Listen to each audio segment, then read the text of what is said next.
Hola, estamos aquí encantados en este marco incomparable que es el claustro de la presentación.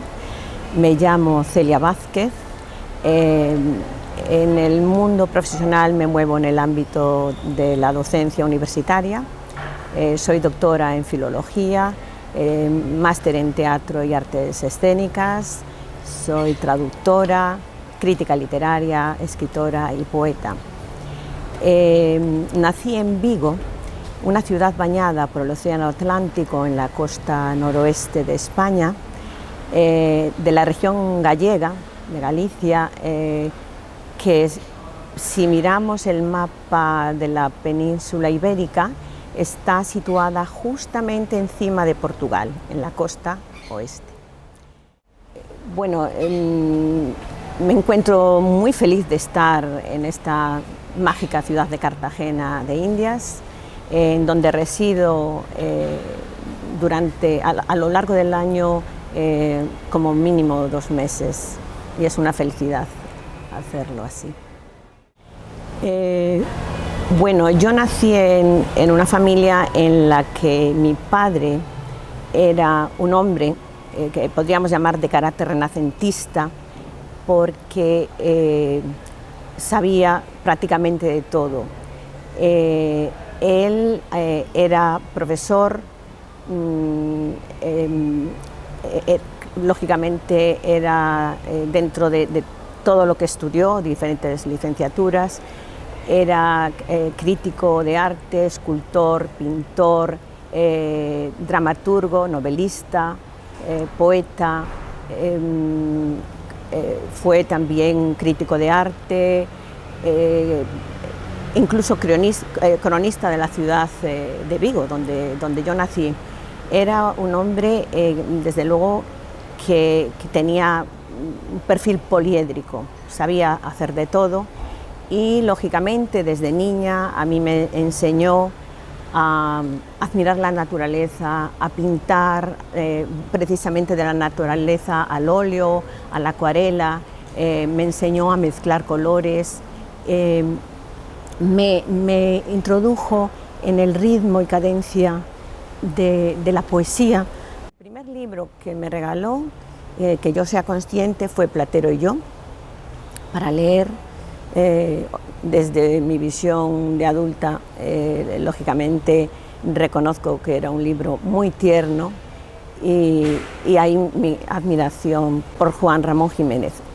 Además, me permitió, al jugar conmigo, para que yo aprendiese a memorizar fragmentos de poemas o poemas, como por ejemplo, que hoy en día podría recitar perfectamente, porque lo que se aprende de niña no se olvida, pues podría recitar fragmentos del poema del Cid, más del romancero realmente, el romancero del Cid.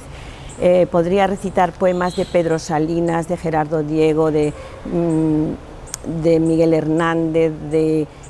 Borges, de Neruda, de Rubén Darío, todos aquellos que mi padre me fue enseñando desde niña. Es decir, que la pasión por la literatura y por la poesía empezó desde muy chiquita. Lo único que, a su vez, ante la sabiduría de mi padre, yo me veía muy pequeñita, lógicamente. Y así empezó mi interés por leer desde los escritores que él en principio me recomendaba, pero recuerdo desde muy jovencita leer obras que a lo mejor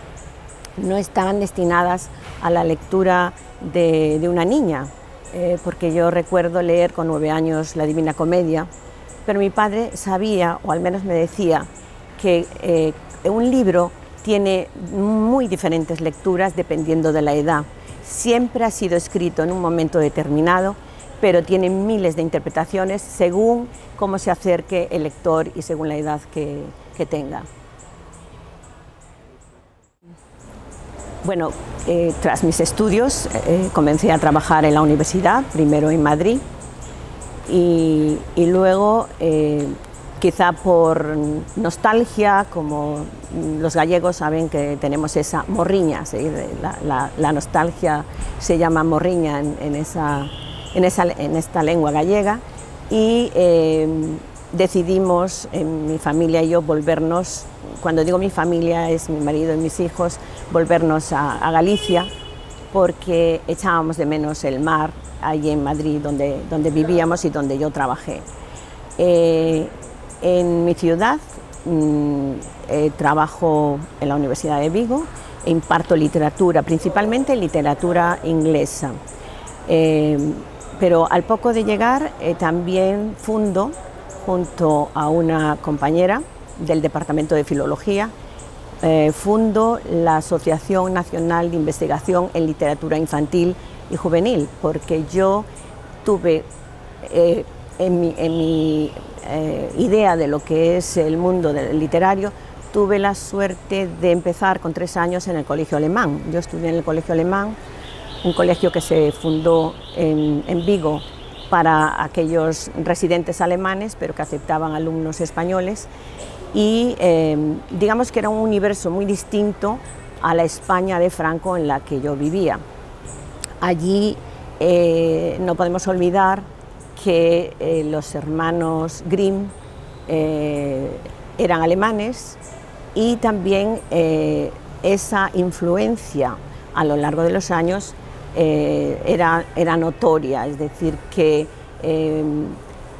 junto a esta compañera de mi departamento, ella impartía literatura alemana, empezamos a hablar de las semejanzas, las influencias que que Alemania había tenido en Inglaterra, principalmente con respecto a la literatura, en este caso infantil y juvenil, porque no podemos olvidar que la reina Victoria se casó con un príncipe de Hannover, y a partir de ese momento las influencias alemanas empezaron a advertirse en la cultura británica también. Entonces, la literatura infantil inglesa, la alemana y, por supuesto, la escandinava y quizá la francesa, como única parte de ese ámbito latino, digamos, de origen latino, son lo que más ha influido en toda la cultura infantil de nuestra sociedad en el siglo XX. Lógicamente no podemos olvidar después la disneyficación, podríamos decir, de los jóvenes en una etapa más reciente con todas las películas de Disney. Entonces, digamos que aparte de la literatura para adultos seria en lengua inglesa, también me dediqué a esta literatura infantil y al conocimiento a nivel académico de esta literatura que tanto ha formado nuestra mitología infantil en cuanto a como lectores. Podría decir que en ese momento España, y precisamente gracias a la Universidad de Vigo, consiguió unificar esos conocimientos a nivel universitario gracias a los contactos que teníamos con diferentes universidades a nivel europeo y luego, por supuesto, a nivel latinoamericano, gracias a que a mí me invitaron a dar cursos en la universidad, una universidad de México, y a partir de ahí también se fundó la misma Asociación Nacional de Investigación en Literatura Infantil en México, y se fue, y se fue aunando esos conocimientos sobre literatura infantil y juvenil. Es decir, que ambos ámbitos han sido de mi interés, porque el poeta Wordsworth, el poeta inglés Wordsworth, ya dijo en su momento que el niño es el padre del hombre. Es decir, todos esos conocimientos que adquiere de niño se repercuten en su mundo de adulto. Tengo muchos estudiantes que han hecho su tesis doctoral dentro del ámbito de la literatura infantil y juvenil, que hasta ese momento carecía de valor a nivel universitario, es decir, que todo aquello que fuese estudios que tuviesen que ver con la infancia no tenían la misma, digamos, repercusión o interés a nivel universitario. A partir de ahí se tomó en serio, por supuesto ya se había hecho en las universidades británicas y americanas, y en España empezó a tener valor, digamos, a nivel de tesis doctorales. Entonces, tengo varios alumnos que han triunfado en ese ámbito, y en el ámbito de la escritura, lógicamente no han tenido repercusión a nivel global. Me refiero que hay un motivo, y es que la literatura que se escribe en Galicia principalmente es en gallego, no es en castellano. En España tenemos, según qué región, tenemos dos lenguas, en algunas regiones, como el caso de la gallega o la vasca o la catalana principalmente, aunque ambas lenguas son oficiales, lógicamente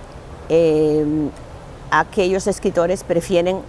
su lengua madre, porque la lengua materna es la que más ha influido en ellos, y es en este caso la gallega, y que tiene como inconveniente el que no tiene la misma repercusión mediática, es decir, tiene que ser traducido para conseguir que sea leído por una inmensa mayoría de público. Lo que sí es importante es que uno de mis cursos que impartí en México hizo que uno de los alumnos dejase su trabajo en el ámbito, creo que era empresarial o algo así, no recuerdo muy bien, y que después iniciase una carrera en el ámbito editorial para publicar pues libros infantiles. Yo he participado en uno, yo he traducido del alemán al castellano, al español, un poema de Goethe que está publicado maravillosamente ilustrado y publicado en la editorial de este alumno maravilloso, que hoy en día dirige una entidad cultural de gran prestigio en la Ciudad de México. Bueno, llego al mundo de las letras, bueno, digamos que antes de escribir cuentos o poesía, he escrito muchísimos libros académicos, muchos relacionados lógicamente con la literatura general, me refiero, y bastantes con respecto al mundo de la investigación en literatura infantil y juvenil. De hecho, uno de los libros que escribí eran las primeras 4 novelas escritas por J.K. Rowling sobre Harry Potter. Yo creo que fue el primer libro que se publicó de un trabajo crítico sobre Harry Potter, sobre el éxito de la magia o la magia del éxito, es decir, así en Harry Potter, así era como se titulaba. Es decir, que tanto en el ámbito de las letras a nivel adulto, digamos, o para la literatura infantil, ya escribí bastantes trabajos académicos y presenté en congresos muchas comunicaciones que están publicadas. Pero aparte de eso, lo que me pides es que hable de cuándo comencé en el mundo de la literatura como escritora o como poeta. Bien, yo siempre he escrito desde niña, pues en mis libretas tengo cuentos, aventuras, que lo que sí es cierto es que se parecen mucho a aquellas novelas de Enid Blyton que yo leía, que eran de aventuras, que eran en internados escolares, que para nosotros en España, y claro, siempre hablo desde este punto de vista europeo, en España los colegios, los internados, eran lugares en los que nos asustaban cuando no nos portábamos bien o estudiábamos poco. Nos decían, al final te voy a meter en un internado. Los internados eran regidos normalmente por personas religiosas, digamos que eran colegios de monjas o de frailes en los que te enviaban para estudiar. Y lo que me sorprendía es que todas las novelas de Enid Blyton que tenían lugar en colegios, en internados, eran maravillosos, podían hacer de todo, hacían excursiones, lo pasaban muy bien. Entonces, lógicamente, yo intentaba emular esas novelas juveniles o infantiles en que era todo maravilloso, diversión, donde niños y niñas podían cruzar en una barca desde la playa hasta una isla, cosas que nosotros teníamos totalmente prohibidas, es decir, que en nuestra infancia nosotros no vivíamos esas libertades, ¿no? Entonces ahí ya empecé a escribir. Luego siempre he escrito poemas breves que guardo en cuadernos, en diferentes edades de mi vida, lógicamente, pero quizá esa timidez a dejar salir a la luz esos escritos se debía a que, bueno, mi padre yo lo veía como un ser increíble, como dice mi hermano, era nuestro Google particular, no solo el nuestro, el de tanta gente que le llamaba por teléfono para preguntar cosas y él no tenía que consultar nada porque todo lo tenía en su cabeza, es decir, era un ser privilegiado. Entonces, digamos que yo no le he dado nunca mucho mérito a esas habilidades que genéticamente heredé, supongo, porque tanto mis hermanos como yo hemos sido personas que hemos podido dibujar, pintar, escribir con gran facilidad desde siempre, es decir, desde niños hemos ganado concursos de poesía o de redacción o concursos de pintura,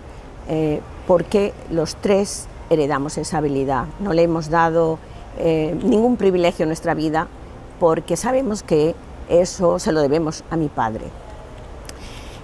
La cuestión es que mi padre, 2 años antes de morir, se puso enfermo. Yo en ese momento estaba haciendo una traducción de los poemas infantiles de Robert Louis Stevenson,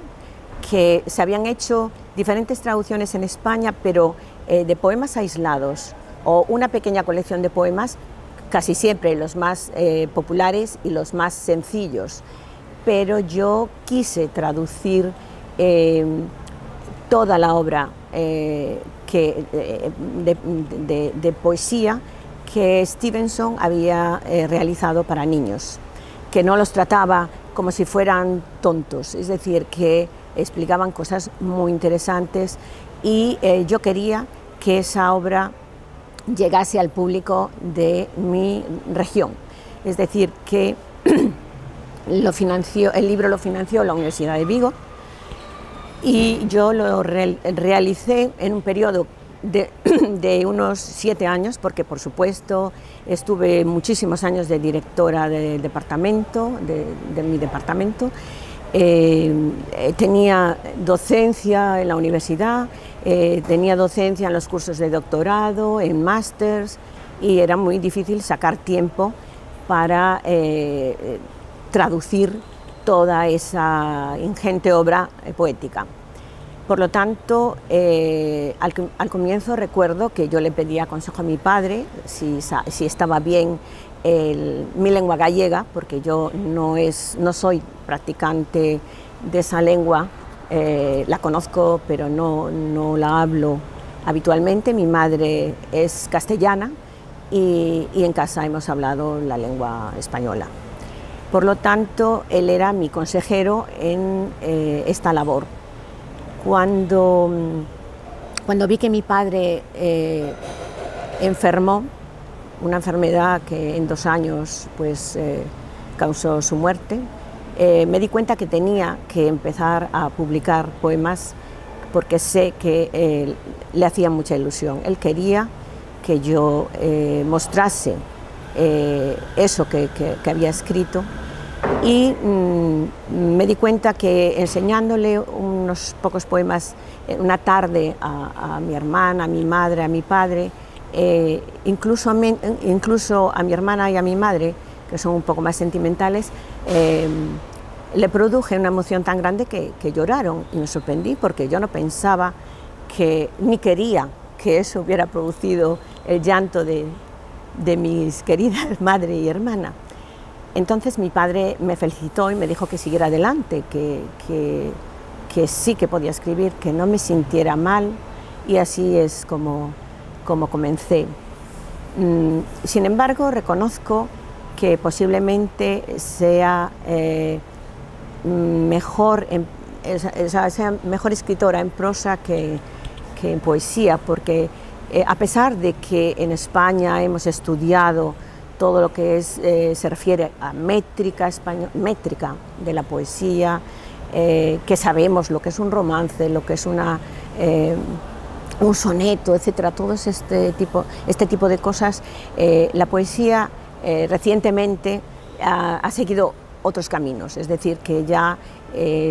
estamos en una etapa en que no hay una escuela determinada, cada uno yo creo que escoge su camino, y también es cierto que esos nombres que se han dado en las escuelas las han dado los críticos, porque los críticos a lo largo de la historia de la literatura han tenido que poner etiquetas para distinguir a los escritores según aquellas relaciones semejantes que podían tener, porque eso siempre se lo he dicho a mis alumnos: no penséis cuando decimos pertenecen a esta escuela que ellos iban ahí a aprender, porque a veces queremos explicarles algo y tenemos que partir casi del origen, ¿no? de eso, porque si no se lo tomarían casi al pie de la letra. Entonces hay unas semejanzas. Lo que sí es claro es que a lo largo de la vida lo que a mí me preocupa es también lo que le preocupa a otros poetas, y ha sido así a lo largo de la historia de la literatura. A mí una de las cosas que más me preocupa o que me ha producido más sensación de inestabilidad, o no sé, es decir, es precisamente la muerte. La muerte ha interesado a muchos poetas. Por ejemplo, Rainer Maria Rilke a mí me parece alguien que todos deberíamos conocer, porque en su novela, curiosamente ha escrito mucha poesía y es fantástica, pero en su novela Los cuadernos de Maite explica sin darse cuenta todo lo que la poesía ha sido para él, ¿no? Entonces, ¿por qué esa preocupación por la muerte? Pues yo creo, ya desde niña, que nuestro padre nos llevaba pues, de viaje por toda España. Recuerdo en la Catedral de Segovia, en una capilla, había una pequeña placa que hacía referencia a un cuadro de un pintor flamenco, que por supuesto no recuerdo su nombre, y encima de ese cuadro, que tenía unos árboles y había unas frases encima de los árboles, las frases correspondían a fragmentitos de esa placa que supongo que era algo recibido del pueblo, o una sentencia que decía, no se me olvidó desde aquel momento, niña, se me grabó en la memoria: mira que te mira Dios, mira que te está mirando, mira que te has de morir, mira que no sabes cuándo. Entonces, lógicamente, hay cosas en la vida que tienen su razón de ser, tienen sus explicaciones, pero la muerte no. Es decir, no sabemos por qué nacemos, no sabemos por qué la vida es tan corta, no sabemos por qué morimos, y no sabemos si después hay otra vida o a dónde vamos. Entonces, esos son,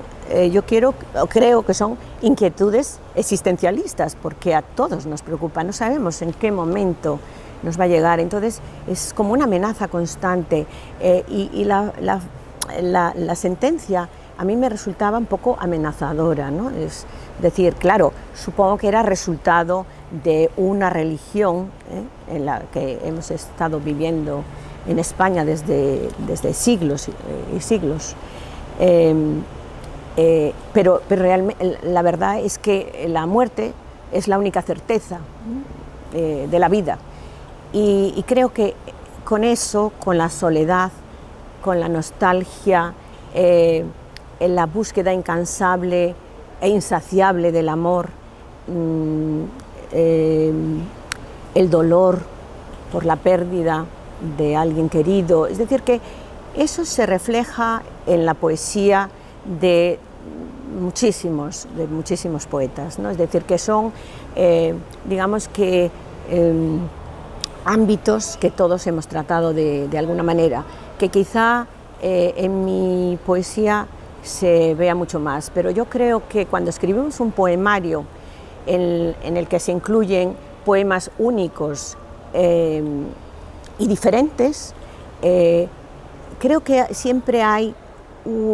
es como, escribir un poemario es como un cosmos en el que tenemos un hilo argumental, aunque no nos demos cuenta cuando estamos escribiendo ese poemario, un hilo argumental que refleja realmente esas preocupaciones existenciales. Para mí, aparte lógicamente de la muerte y de todo eso que acabo de mencionar, el amor, el dolor, la alegría, creo que eso, junto con las contradicciones en que vivimos los humanos entre los impulsos naturales, las convenciones sociales que nos coartan bastante, los condicionamientos de género, todo eso, junto con aquellas dudas existenciales, creo que son la temática general de cualquier poeta. Mi proceso creativo es bastante errático, podría decirlo así, porque puede ser una noticia en prensa de cualquier aspecto que me emocione o me preocupe, lo que puede hacer esa chispa que dispara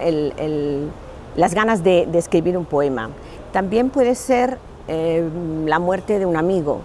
puede ser, por lo que yo digo, de la angustia que puede producir esa situación de desaparición de un ser que hacía poco estaba con nosotros y lo que eso representa para su familia, etc. Puede ser acontecimientos sociales que influyen muchísimo en una gran parte de la sociedad. Es decir, que es muy difícil saber. Lo que sí, yo procuro estar todos los días sentada cuando quiero ponerme a escribir, porque si no es una poesía puedo escribir un cuento, pero me tiene que, cuando la musa, como dicen, ¿no?, esa inspiración llega, tiene que encontrarme sentada con un cuaderno y un bolígrafo en la mano, y de esa manera empiezo a escribir. Por supuesto, cualquier cosa que escribo se queda ahí por un tiempo en el olvido del reposo, para después retomarlo y darme cuenta que hay cosas que debo cambiar, que debo decir de otra manera. El problema es que a mí me gusta contar historias, y hoy en día, pues quizá por la forma en que la gente lee,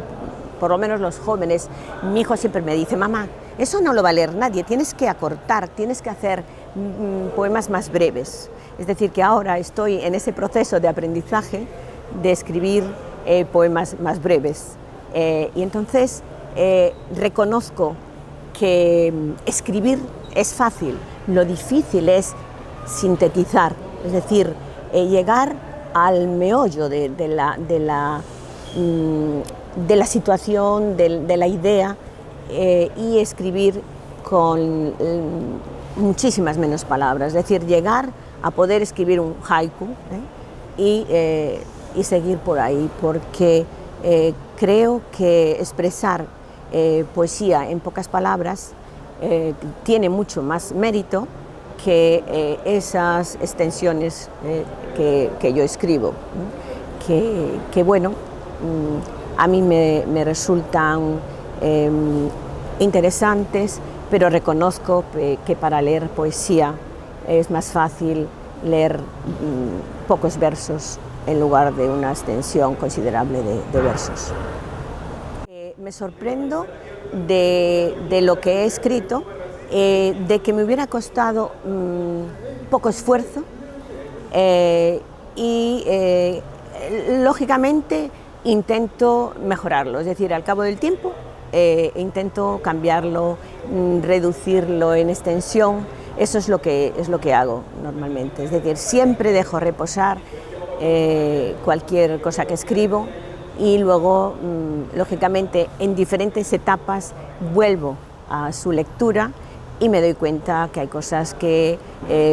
a lo mejor son superfluas,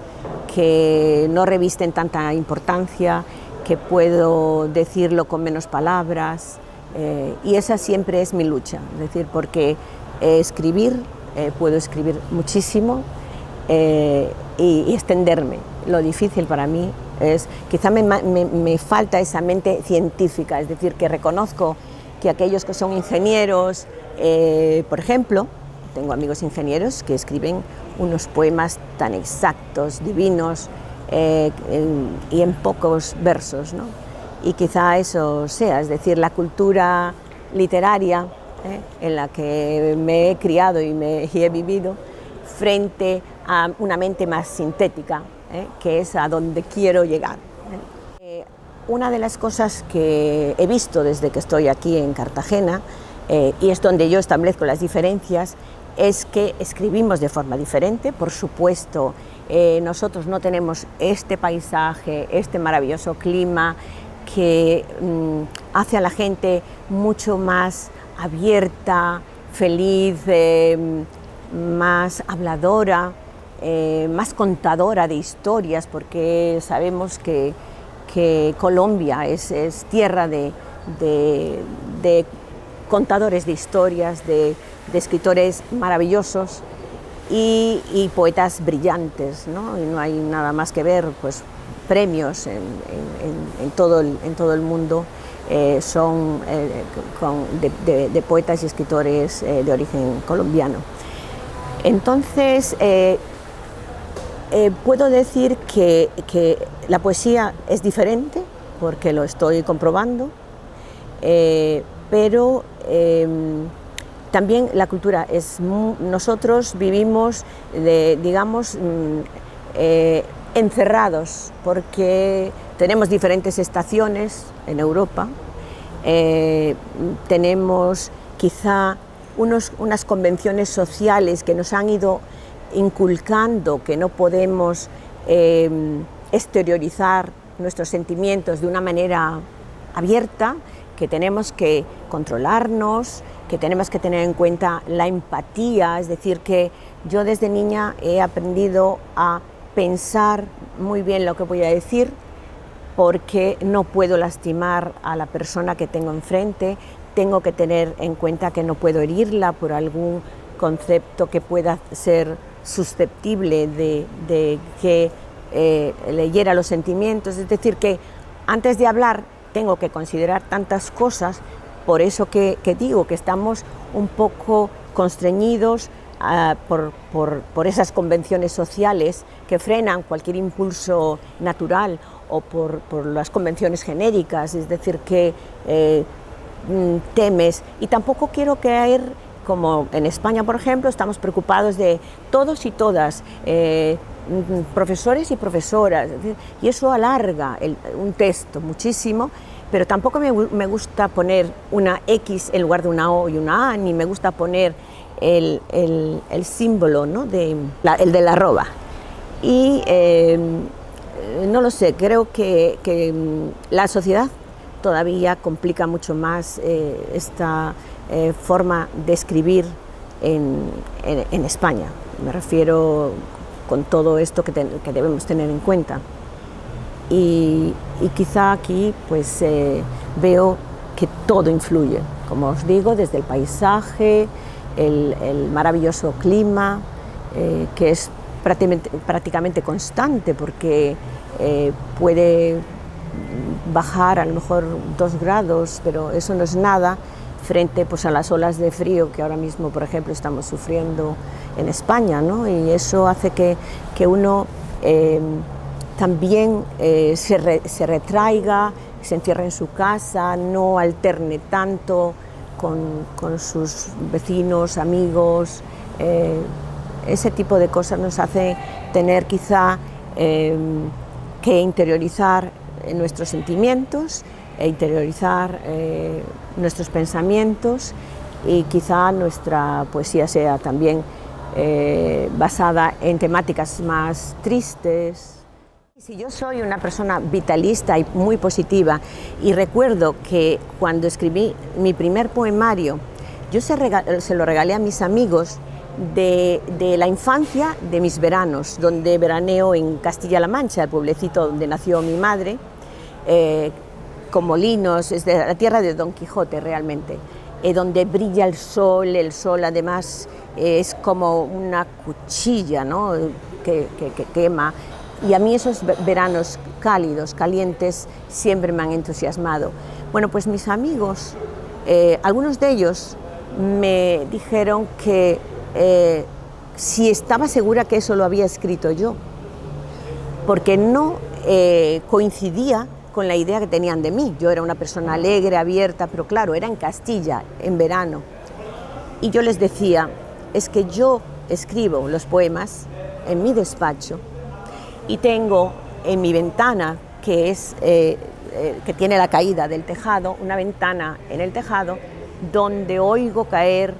la sempiterna lluvia. Y si no es la lluvia, son los cielos grises, cubiertos, donde pocas veces en invierno aparece un rayo de sol, una mañana soleada y fría de vez en cuando, pero en general eso es lo que es Galicia, lluvia y tristeza. Bueno, pues en cuanto a los apoyos que he recibido, a nivel académico muchísimos, he gozado de muchas ayudas en proyectos, es decir, que yo he formado parte de muchos proyectos académicos que eran pues, trabajos de investigación que duraban incluso hasta 5 años, y el apoyo financiero era total para estos libros de tipo académico. En general, además, compartido, por supuesto, tenemos que aprender a trabajar en grupo, y de una manera magnífica. He tenido compañeras de departamento estupendas con las que hemos colaborado en la edición de muchos libros. Cuando yo he celebrado en España congresos, he tenido todas aquellas ayudas financieras que he solicitado. Debo decir que muchas veces gracias a que mi padre era quien era en la ciudad, muy conocido, y yo trabajaba en la universidad. Entonces, tanto mis compañeras como yo no hemos recibido nunca una negativa a apoyo financiero a todos estos proyectos. Con respecto al ámbito de la escritura personal o la poesía, el apoyo, por supuesto, de mi familia, que siempre han estado orgullosos de lo que he hecho. Yo quizá he tenido que pasar, además, muchos más exámenes académicos, digamos, que otras personas, porque en España las autonomías es decir, las divisiones políticas que tenemos son diferentes autonomías, y yo sí me trasladaba de la Universidad Complutense o la Universidad Politécnica de Madrid a una universidad en Galicia, tenía que pasar otro examen, otra prueba. Si pasabas de una escuela universitaria a una facultad, también tenías que pasar exámenes, pruebas. Es decir, que esa ha sido también mi vida. Mi vida no ha sido solo poder dar clases, sino que preparar unos exámenes durante mucho tiempo para poder acceder a diferentes puestos académicos, y realmente cuando me he puesto a escribir para mí, es decir, a nivel personal, mis cuentos, mis relatos, mis poesías, ha sido prácticamente en el periodo que dije que mi padre tenía que conocer parte de mi trabajo, un poquito antes de su fallecimiento, y ahora pues llevamos 2 años y medio sin él, es decir, que es relativamente poco tiempo el que llevo, y creo que he hecho bastante en ese tiempo. Siempre he sabido aprovechar mucho el tiempo desde muy niña, quizá por la rígida educación de un colegio alemán, quizá porque he visto a mi padre hacer miles de cosas, y a veces pienso que también es porque genéticamente he heredado lo mejor de los dos, de mi padre y de mi madre. Mi hermano y mi hermana pues, son también personas que han heredado estas mismas habilidades. Cada uno se ha ido por caminos diferentes, por la música o por la pintura, pero han sido profesores de universidad también, es decir, que es algo que es inherente a la familia. Aunque soy muy tímida, en ese caso pierdo esa timidez y pregunto, y tuve la suerte de que dije, si van a presentar un libro, ¿tengo algún problema para poder entrar? Porque claro, no sé cuáles son las costumbres aquí, si es de aforo limitado, etcétera. Y me recibieron de una manera excepcional. Y tengo unos amigos maravillosos, excelentes, y no es tan fácil hacer amigos en España realmente. Por eso digo que quizá las condiciones climáticas, el que disfrutéis más del aire libre, os haga más abiertos a los demás. Lo mismo que hago aquí, en España pues realizo, digamos que las mismas funciones. Muchas veces soy yo la que organizo los eventos, es decir, que a lo largo de todos estos años, yo desde hace muchos pertenezco a una asociación de escritoras y que realiza eventos en todos los lugares del mundo. Antes de venir a Cartagena he estado en Marruecos, por ejemplo, y claro, todas estas mujeres te ayudan a adquirir unos conocimientos nuevos en un país de cultura diferente, y hace que se vayan afianzando estos lazos y que podamos nutrirnos unas de otras. Entonces yo puedo invitar a estas amigas a que presenten sus libros en la Universidad de Vigo, por ejemplo, y hay como una red que nos une, y yo lo que pretendo es que estas cosas no queden solamente reducidas al ámbito español, y gracias a los medios que tenemos hoy, pues en Facebook yo anuncio cualquier evento que tenga que ver con la poesía, con la literatura de todo tipo, es decir, que si es literatura infantil también, nunca la excluyo, porque como he dicho, me parece muy importante, porque es, digamos que el niño en ciernes va a ser ese adulto que se nutre también de la literatura.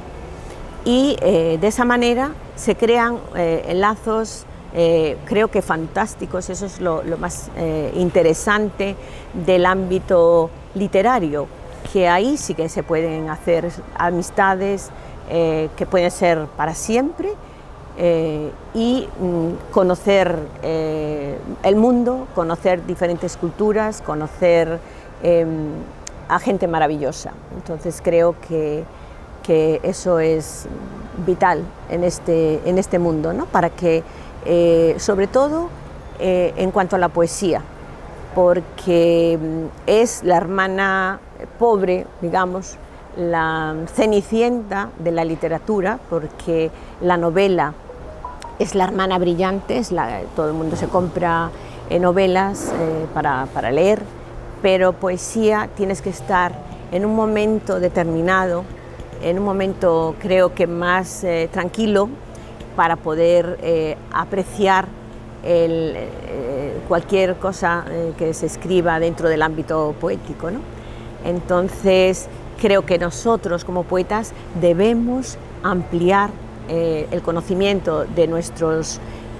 compañeros, de otros escritores en otros ámbitos, ¿no? Porque es la única manera de que lleguen a ellos aquellos poemas que tanto nos han gustado, aquellos escritores que escriben de otras cosas, de otros ámbitos culturales, que puedan ser conocidos en lugares como pues puede ser mi tierra gallega. Pues yo creo que sería muy importante que tomaran la determinación de levantarse de sus sillas y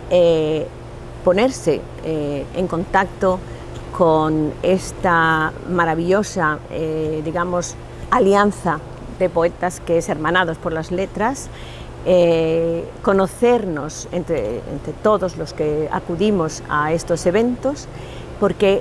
cuanto más gente conozcamos, más posibilidades tenemos de que nuestra poesía llegue a lugares lejanos y se establezca una relación de convivencia a nivel de amistad que nos lleve a otros lugares donde podamos expresarnos poéticamente, donde podamos hacer conocer aquello que nos interesa, que nos preocupa, de lo que escribimos realmente. Y eso de esperar en casa, sentados, sin saber, bueno, pues a lo mejor no les interesa. Siempre hay alguien que puede interesarle la obra que escribe, siempre, porque parece que iguales, pero somos muy diferentes y siempre hay otras almas esperando leer lo que uno escribe. Bueno, pues ya para finalizar me gustaría decirles que una de las cosas interesantes de Hermanados por las Letras es que así también conocemos no solo a esas personas que lo escriben, que eso es muy interesante, porque no hay nada más maravilloso en la vida que conocernos y darnos cuenta que somos diferentes, pero que tenemos muchas cosas en común. Y sobre todo, dar a conocer lo que escribimos para ver esas semejanzas o diferencias, porque efectivamente nosotros sabemos que tenemos una herencia genética, pero también tenemos una herencia cultural, y esa herencia cultural la podemos compartir y darnos cuenta por qué los poemas en un lugar son diferentes a los de otro. Hemos hablado de la diferencia climática, esa es una y es muy importante porque influye en las costumbres de las personas y influye también en cómo se escribe y de qué se escribe. Entonces yo creo que esa vitalidad poética que tenemos la debemos convertir también en esos estudios que se pueden hacer de por qué escribimos de una manera en un lugar y escribimos de otra. Porque lo que a nosotros nos parece normal es sorprendente al otro lado del Atlántico. Acuérdense de Gabriel García Márquez, Eso que a lo mejor aquí puede ser algo bastante natural, para Europa fue algo sorprendente, por eso esos premios que tuvo a nivel mundial. Entonces no nos quedemos con esa porción pequeñita de tierra donde hemos nacido o donde estamos viviendo. Hay que ir más allá, viajar, conocer y compartir la poesía, es muy importante. Por supuesto, porque de verdad que se cambia cuando uno está en un lugar diferente,